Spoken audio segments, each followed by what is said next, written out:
Hello everyone. I hope ये video देखने से पहले आप मेरा पहला वीडियो देख लें जिसका नाम है introduction of Indian contract act. इसी चैनल में आपको मिलेगा। अब हम लोग अपने कॉन्ट्रैक्ट एक्ट का सीरीज़ को आगे बढ़ाते हैं। मैं जनरल प्रिंसिपल्स को रिकॉर्ड करूँगा, जनरल प्रिंसिपल्स ऑफ कॉन्ट्रैक्ट को, ताकि बहुत जन का कवरेज हो जाए इससे। अब ये इंडियन कॉन्ट्रैक्ट एक्ट 1872 में हमने पूरा ऑफ़र एंड एक्सेप्टेंस तक ये चैप्टर तक कंप्लीट कर लिया था। आज जो मेरा चैप्टर रहेगा वो ये रहेगा कंसिडरेशन। मैं इससे पहले चालू करता हूँ कंसिडरेशन से। अब ये कंसिडरेशन क्या होता है? कंसिडरेशन का सिंपल सा मतलब होता है, जैसे कि मैंने आपको बताया था पहले ही क्लास में, कंसिडरेशन का सिंपल सा मतलब होता है something in return. Something in return, जब हम कुछ रिटर्न पे एक दूसरे को देते हैं उसको हम लोग कंसिडरेशन बोलते हैं। इसका एक लैटिन वर्ड है जिसको आपने याद रखा है कि नहीं रखा है, जिसका नाम था क्विड प्रो क्यो। क्विड प्रो क्यो इसका एक लैटिन वर्ड है जिसको आपके याद रखा है कि नहीं रखा है, मैं एक बार के लिए आपको बता देता हूँ। क्विड प्रो क्यो का मतलब होता है समथिंग इन रिटर्न। अगर आपने कंसिडरेशन को फॉलो किया है तो कंसिडरेशन मतलब एक ऐसा चीज़ जो हम लोग देते हैं रिटर्न पे एक दूसरे को। तो कंसिडरेशन का जो सेक्शन है वो डिफाइन है under section 2D। Section 2D of Indian contract act 1872 define consideration. तो मैं अगर आपको 2D के पास ले जाऊँ, यानी कि ये, तो यहाँ पे आप देखो क्या लिखा है कंसिडरेशन का डेफिनेशन। याद आपको नहीं करना, फिर भी आप एक बार देख लो।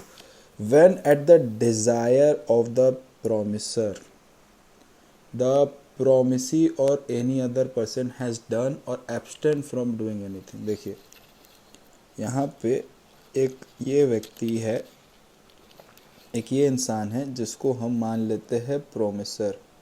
अब तो आपको पता चल गया है प्रोमिसर कौन होता है, जो ऑफर दे रहा है। और यहाँ पे इसको मान लेते हैं प्रोमिसी। ठीक है, और एक व्यक्ति मान लेते हैं,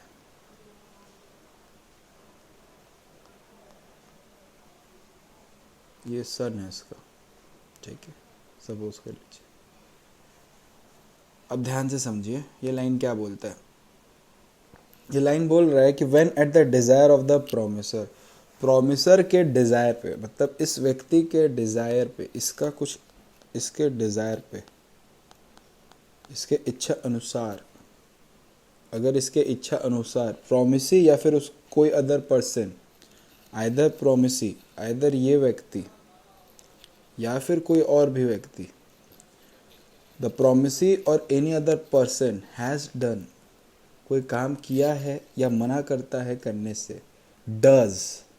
ठीक है, हैज़ डन मतलब पहले किया था या मना करता है करने से। डज प्रेजेंट का बात कर रहा है या मना कर रहा है करने से। एब्सटेन फ्रॉम डूइंग मतलब मना कर रहा है करने से। प्रोमिसेस टू डू, या वादा करता है कि फ्यूचर में करेगा या मना कर रहा है करने से। वही एक्ट और एब्सटेनेंस को हम लोग कंसिडरेशन फॉर द प्रॉमिस बोलते हैं। आपका फीस आपके माँ बाप दे रहे हो, ठीक है, आपका फीस देने वाला व्यक्ति कौन है? आपके फादर मदर जो भी हो। तो प्रोमिसी तो आप हुए, आप बोले सर लॉ पढ़ा दीजिए, तो प्रोमिसी तो आप हुए, प्रोमिसर तो हम हुए, लेकिन पेमेंट देने वाला कोई और है। तो वही यार बोल रहा है कि डिज़ायर के, मतलब प्रोमिसर के डिज़ायर से भी इधर प्रोमिसी या कोई अदर पर्सन भी कुछ कार्य करे। कोई अदर पर्सन मतलब आपके माँ बाप मेरे को पैसा दे रहे हो तो हम आपके माँ बाप को कंसिडर करेंगे ना। So when at the desire of the promiser, the promisee or any other person has done or absent from doing anything, कुछ कार्य करता है या मना करता है करने से। ठीक है, तो वही यहाँ पे कंसिडरेशन को 3 पार्ट में बांट दिया गया। यहाँ पे अगर आप नोटिस करोगे, देखो लिखा वही है, when at the desire of the promisee, when at the desire of the promiser, the promisee or any other person has done और abstain from doing. Has done मतलब आइदर कार्य कर रहा है या मना कर रहा है करने से, यानी कि ये हो गया हैज़ पास्ट। या फिर प्रॉमिस करता है कि वो कार्य करेगा, प्रोमिसेस टू डू मतलब प्रेजेंट में, सॉरी डज, डज मतलब प्रेजेंट में बात करता है, ये रहा डज, डज। और प्रोमिसेस टू डू मतलब फ्यूचर का बात कर रहा है। तो यहाँ से आप कंक्लूड कर सकते हो कि consideration can be past, present and future. Consideration तीनों हो सकता है, past, present and future. Clear हुआ आपको अच्छी तरह से वाला पार्ट?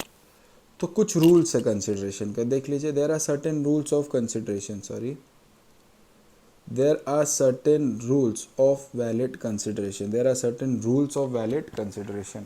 अगर आप सामने वाले को कुछ कंसिडरेशन दे रहे हैं तो उसका कुछ रूल्स है जो हम लोग को फॉलो करने हैं। अब ऐसे ही मुंह उठा के कुछ भी कंसिडरेशन पे नहीं दे सकते ना, कुछ तो रूल फॉलो करना है। सबसे पहला रूल क्या है कि consideration must move at the desire of the promisor. Promisor के इच्छा अनुसार कंसिडरेशन मूव होना चाहिए। ठीक है सर, आगे बोलिए। कंसिडरेशन में move from the promisee or any other person. हम जैसे कि आपको बताएं, आप बोले सर लॉ पढ़ा दीजिएगा, हम बोले हाँ पढ़ा देंगे, तो आपका फीस का पेमेंट आप प्रोमिसी हुए, हम प्रोमिसर हुए, तो आपका फीस का पेमेंट आप नहीं दे रहे हो, आपके पेरेंट्स दे रहे हो। एक्सेप्शनल केस है कि बच्चे अपना खुद का पैसा दे के पढ़ रहे हो, अलग बात है, तो वो प्रोमिसी हो गया। अगर वो पेमेंट नहीं भी दे रहा तो कंसिडरेशन तो आपके माँ बाप दे रहे हैं ना, इसीलिए बोल रहे हैं कि कंसिडरेशन मूव कहाँ से हो सकता है, प्रोमिसी से भी या फिर कोई अदर पर्सन से भी। Consideration need not to be adequate. इसका मतलब होता है कि मेरा मर्जी, हम कोई भी सामान अपने अनुसार मेरा है, हम उसको उस दाम पे बेचे। एडिक्वेट नहीं भी हो फिर भी हम आईफोन 5 रुपये में भी बेच सकते, मेरा मर्जी। एडिक्वेट नहीं है, एडिक्वेट मतलब उसका दाम एक्चुअल 50-60 हज़ार है, तो उतना में नहीं बेच के हम अपने मेरा है तो हम 5 रुपये में बेचेंगे। इसलिए कंसिडरेशन को एडिक्वेट रहने का कोई दरकार नहीं।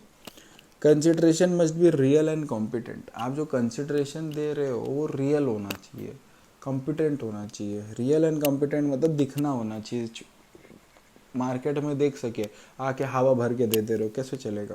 कंसिडरेशन लीगल दो, वही ना बताया, एग्जांपल देते थे, आप मेरे को ड्रग्स बेच रहे हो, हम आपको लॉ पढ़ा रहे, तो लीगल रखो कोई भी चीज़।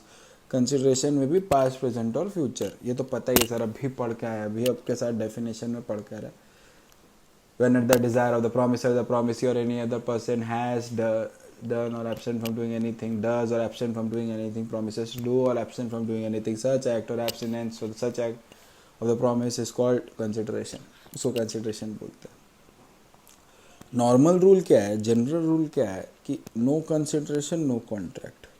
नॉर्मल रूल क्या है, सेक्शन 10 में भी आप पढ़े थे कि कंसिडरेशन होना बहुत ही ज़रूरी है, क्योंकि अगर कंसिडरेशन नहीं है तो कॉन्ट्रैक्ट तो हो ही नहीं सकता। कॉन्ट्रैक्ट करने के लिए consideration one of the important role play करता है। अगर आप चाहते हो कि कॉन्ट्रैक्ट हो तो उससे पहले कंसिडरेशन होना ज़रूरत है। लेकिन हम कुछ एक्सेप्शन पढ़ाएंगे, एक्सेप्शन यहाँ पे लिख लो। एक्सेप्शन दिया हुआ है सेक्शन 25 में। सेक्शन 25 में एक्सेप्शन दिया हुआ है, यहाँ पे आप पढ़ोगे कि बिना कंसिडरेशन के भी कॉन्ट्रैक्ट का वैलिडिटी रहता है। बिना कंसिडरेशन के भी कॉन्ट्रैक्ट का वैलिडिटी रहता है, आपको ये ध्यान देना। बिना कॉन्ट्रैक्ट के भी कंसिडरेशन का वैलिडिटी रहता है। सेक्शन 25 में एक्सेप्शन दिया हुआ है। सबसे पहला एक्सेप्शन जो सेक्शन 25 में दिया हुआ है वो दिया है natural love and affection. Natural love and affection का मतलब हो गया कि जब आप किसी को प्रेम भावना से कुछ देते हो तो उससे आप रिटर्न पैसा नहीं मांगते। फॉर एग्ज़ाम्पल, ये मैं हूँ, ठीक है, ये मेरी बेटी को सुंदर बना देते थोड़ा, अच्छा पूरा ही मिट गया क्या, ये मैं हूँ और ये मेरी खूबसूरत सी बेटी है, ठीक है, इसका शादी हो रहा है, मैरिज हो रहा है इसका। अब क्या प्रॉब्लम है कि अभी शादी कर रही है तो उसके लिए हम क्या किए ना, हम इसको ना प्रॉपर्टी गिफ्ट कर दिए, कोई भी तरह का एक प्रॉपर्टी गिफ्ट कर दिए, फ्लैट एक मस्त फ्लैट गिफ्ट कर दिए इसको, मतलब दे दिए।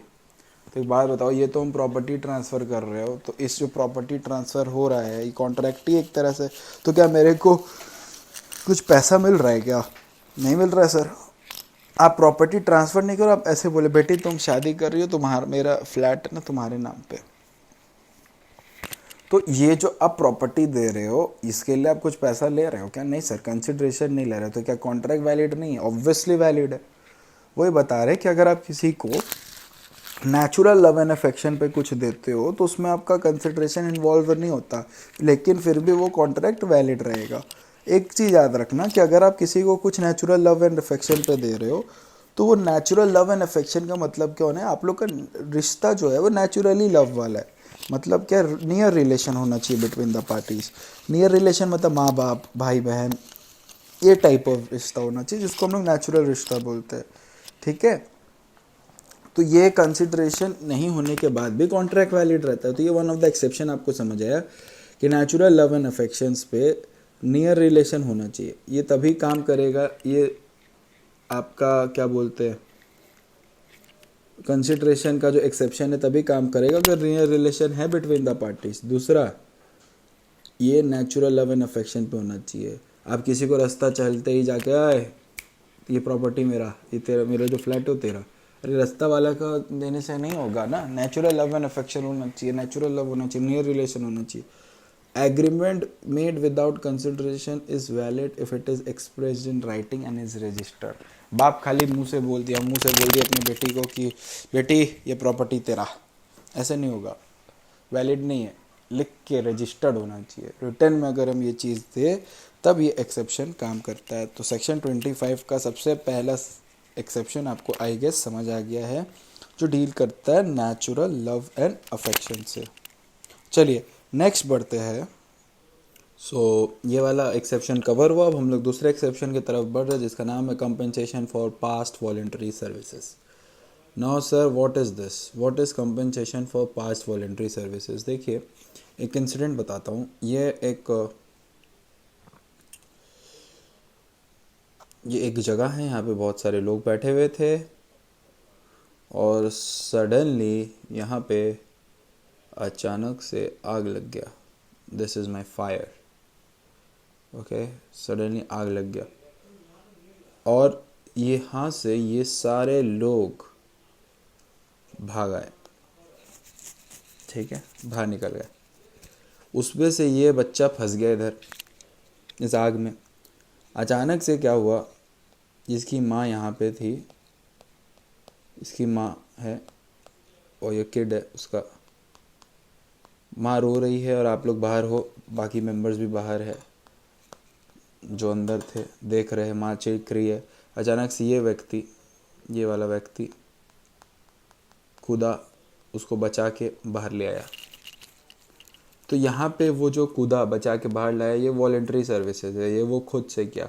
उसको कोई भी तरह का व्यक्ति फोर्स नहीं किया था, वो खुद से किया, कूद के बचा के ले आया। उतना में माँ खुश हो गई। माँ खुश होके खुशी खुशी में बोल दी कि भाई साहब हम आपको 1 लाख रुपया देंगे।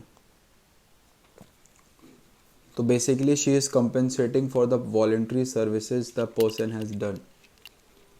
Is she is getting anything, उसको कुछ मिल रहा था 1 लाख रुपया दे के।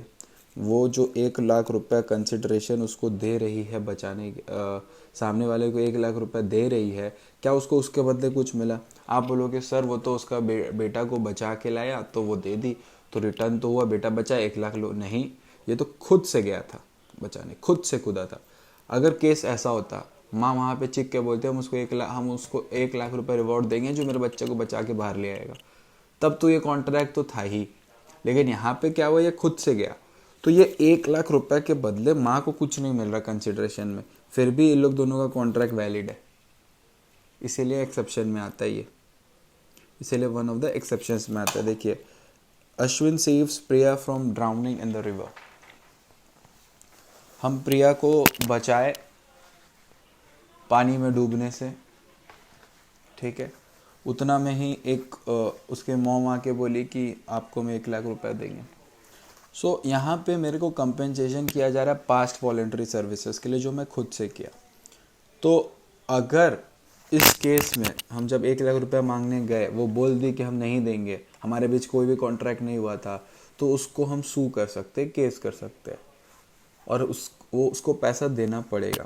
तो यहीं लिखा है, if a person has done voluntary services in the past में अगर कुछ काम किया हो और जिसको फ़ायदा हुआ है वो प्रॉमिस करते हैं कुछ पे करने का बाद में, then the contract is binding, contract valid रहता है, प्रोवाइडेड डैट आप ये सब कंडीशन फुलफिल कर लो।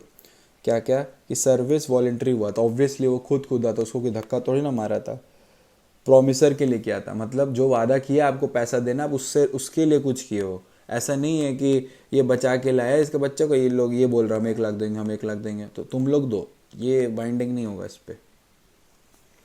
The promisor was in existence, अच्छा ध्यान से समझो, जब वॉलेंट्री सर्विस हो रहा था प्रोमिसर प्रेजेंट था। तो यहाँ पे क्या हमारी माँ प्रेजेंट थी? हाँ जी प्रेजेंट थी। The promisor showed his willingness to compensate the voluntary services, ये अपने इच्छा अनुसार बोली थी पैसा देने के लिए। ये लोग कान भरा नहीं था तो दे दीजिए, शर्म नहीं आता, एकदम नीच जैसा खड़े, बच्चा बचा के लिए कुछ तो दे दीजिए, ये सब नहीं, वो खुद से दी हो, खुद अपना विलिंगनेस दी हो कि हमको खुद से देना। तो इस केस में एक्सेप्शन है, बिना कंसिडरेशन के भी कॉन्ट्रैक्ट वैलिड था। बहुत लोगों को लगता है सर यहाँ कंसिडरेशन तो है, कहाँ कंसिडरेशन है, वो तो खुद से गया बोल दिए, तो मेरे को 1 लाख रुपए के बदले थोड़ी ना कुछ मिल रहा है। सो ये 2 एक्सेप्शन ध्यान रखिएगा। तीसरा, promises to pay time barred debt. ना what is sir time barred debt? अब ध्यान से समझिए, ये एक व्यक्ति है, इसका नाम है, सपोज कर लीजिए कैटरीना, ठीक है, और ये इसका नाम है सलमान।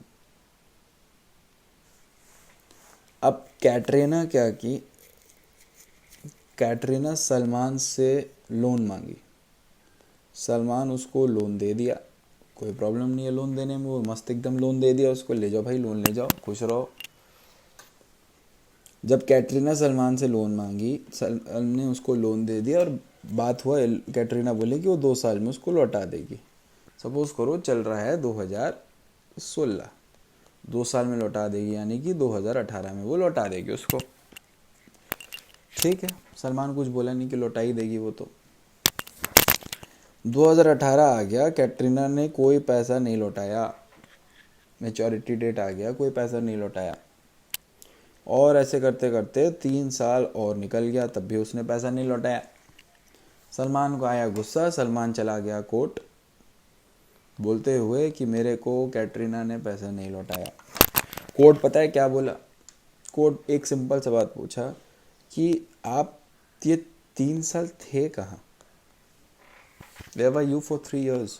आपका मेच्योरिटी डेट 2018 है, अभी 2022 चल रहा है, सपोज करो, आप ये बाकी समय कर क्या रहे थे? तो सलमान बोला हम घर में बैठे थे, वेट कर रहे थे वो दे देगी। कोर्ट बोलता है नहीं, ये पैसा आपको नहीं मिलेगा, क्योंकि एक एक्ट है जिसको बोलते हैं लिमिटेशन एक्ट।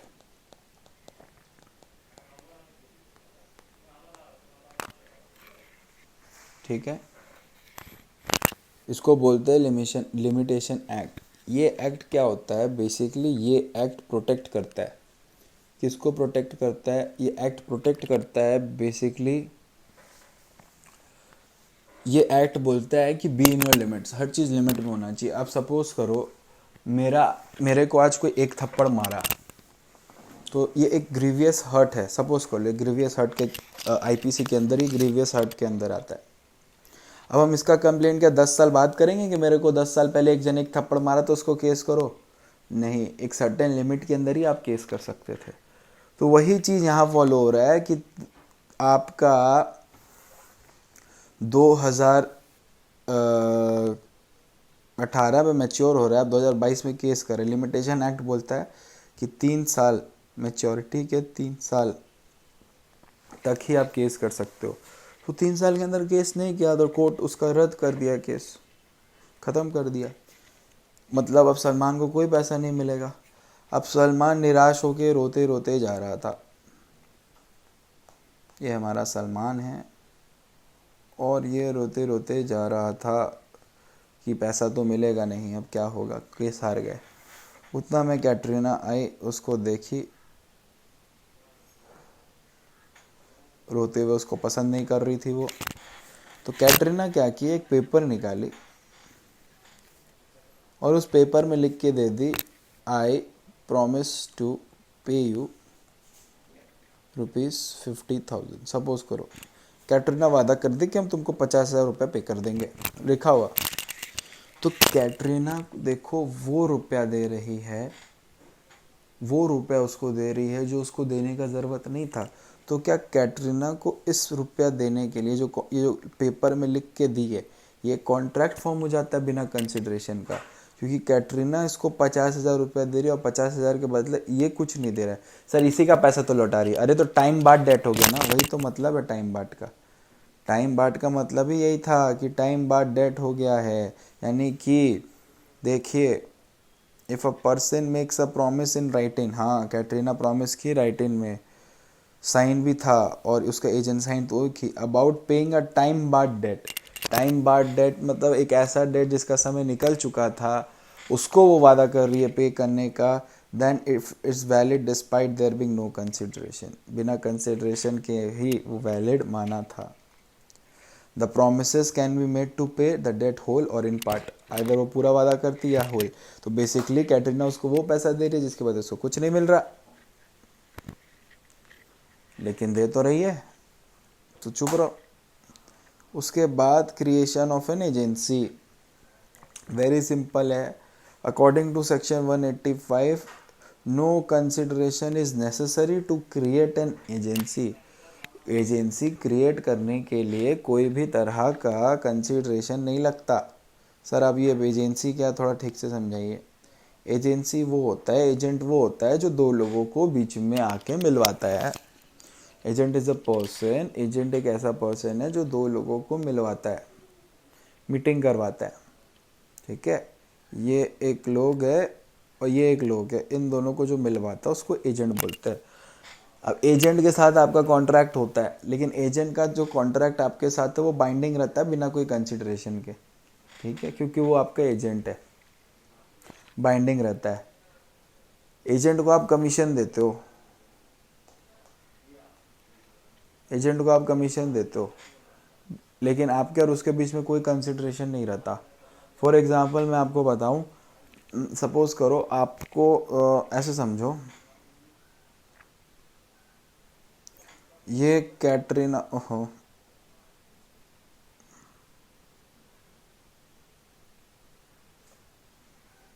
ये हमारी कैटरीना कैफ है, थोड़े गुस्से में आज, और ये हमारा शाहरुख खान है, शाहरुख खान नहीं सलमान ही अपना, ठीक है। अच्छा, इन लोग की फर्स्ट मूवी कौन सी थी, याद आ रही है आपको? मुझे नहीं याद आ रही। इन लोग की फर्स्ट मूवी आई गेस,